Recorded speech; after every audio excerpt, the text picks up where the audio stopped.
Ya Bapak Ibu Saudara, dari Ibu Munte tadi kita sudah mendengarkan firman Tuhan, bahwasanya sejak awalnya Tuhan menciptakan kita, Tuhan menciptakan manusia itu segambar dengan Tuhan. Amen.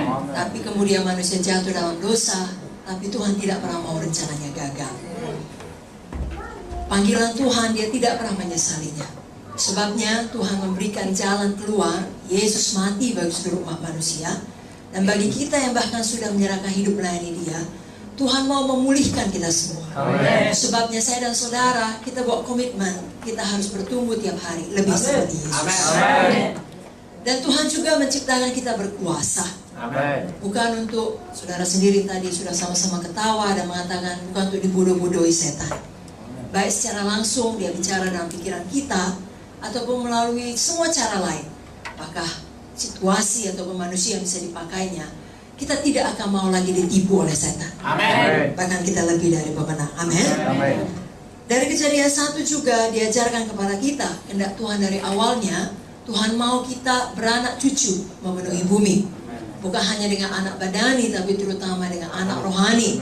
Sebabnya saya dan saudara, sampai nanti kita pulang ke Yerusalem baru, tugas kita adalah untuk berubah dan berbuah. Amen. Dan kita tidak pernah lupa untuk melaksanakan amanat Allah. Amen. Tidak cukup hanya penginjilan, saya pikir sudah sangat jelas diterangkan oleh Ibu Munte. Hendak Tuhan yang sempurna bagi kita adalah kita membangun gereja Tuhan. Membangun tubuh Kristus. Karena di dalam gereja lah kita dapat mengajari jiwa-jiwa tersebut, membaptiskan mereka, mengajari terus-menerus dengan firman, sehingga mereka benar-benar menjadi murid. Amin, saudaraku.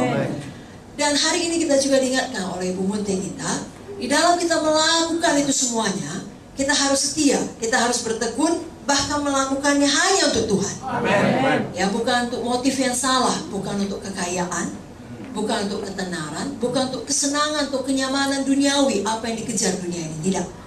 Tapi kita betul-betul mencari dahulu kerajaan Allah dan kebenarannya. Bahkan sesuai dengan kesaksian tadi, bagaimana beliau melayani di Vietnam, bagaimana situasi di sana, sesuai dengan apa kata firman, bahkan kita harus melakukannya dengan tersembunyi. Izinkan saya membaca dari buku Matius 6, ayat yang keempat berkata, hendaklah sedekahmu diberikan dengan tersembunyi, maka Bapamu melihat yang tersembunyi akan membalasnya kepadamu.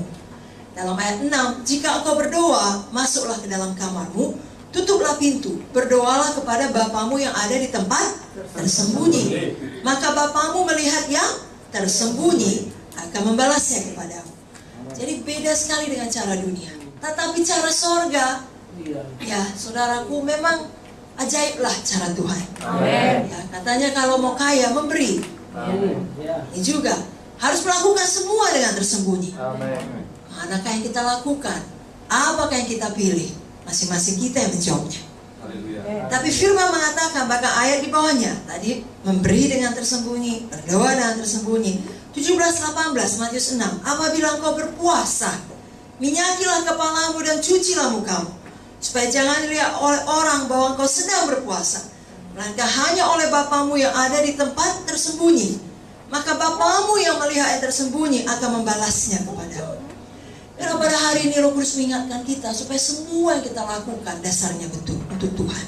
Amin. Hanya untuk Tuhan. Amin. Hari ini sudah sangat jelas pada prakteknya dijelaskan Ibu Munte, bagaimana kita fokuslah kiranya untuk mengadakan KKR 3 kali di dalam setahun. Amin. Amin. Dan fokus untuk memuridkan jiwa setelah KKR tersebut. Amin. Bukan soal banyaknya jumlah yang bisa diumumkan, tidak. Tapi betul-betul pribadi lepas pribadi. Satu pun jadi, tapi betul-betul jadi. Amin. Ya, dan bagaimana kita diajari untuk fokus membesarkan kerajaan sorga dengan membuka daerah-daerah baru bagi Tuhan. Amin. Lalu dalam mengerjakan semuanya itu, kita lakukan di dalam kasih. Amen. Karena kita tidak mau semua pekerjaan kita, pelayanan kita sia-sia, terbakar di dalam api. Dan Galatia 5 ayat 6 berkata, iman yang bekerja oleh kasih. Saudaraku, tanpa iman kita tidak dapat berkenan kepada Tuhan. Tapi iman dan kasih berjalan bersama-sama. Amin. Melakukan semua firman ini, khususnya di tengah-tengah persoalan, saudara perlu iman. Amin. Dan iman yang diperlukan, khususnya bagi saudara yang sudah lama melayani Tuhan, bukan merupakan iman untuk jalan keluar yang instan saja. Kalau jiwa baru itu ya, iman sembuh cepat, just like gitu. Saya nggak mau dioperasi, tolong ini tumor lenyap. Dan oleh rahmat Tuhan, kerap kali itu terjadi memang.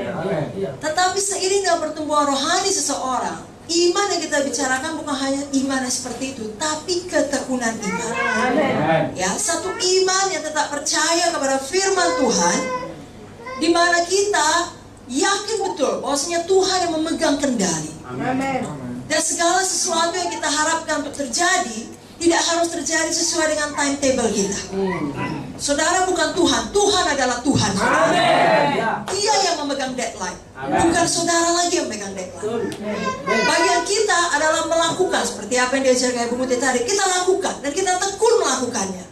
Kita bertekun melayani dan bertekun beriman. Ya, terakhir kali saya bicara mengenai iman Kaleb. Bukan untuk 1 tahun, bukan untuk 2 tahun, tapi 40 tahun lebih. Tepatnya 45 tahun. Dan juga bertekun ketika ada masalah yang berat. Karena semua kita tetap punya masalah. Ibu Muti tadi bilang, saudara datang dari sidang yang berbeda, sudah memiliki tempat pelayanan yang berbeda, masalahnya juga berbeda. Tetapi jalan keluarnya tetap sama, Yesus. Iman kepada Yesus dan kepada firman-Nya. Amin. Izinkan saya mengingatkan saudara, sebenarnya Ibu Muti yang menyampaikan firman ini di Medan, mengenai iman perempuan Sunem. Apakah jawaban perempuan itu ketika ditanya? All is well. Semuanya baik. Padahal semuanya tidak baik. Tapi dia tahu kepada siapa dia harus bicara.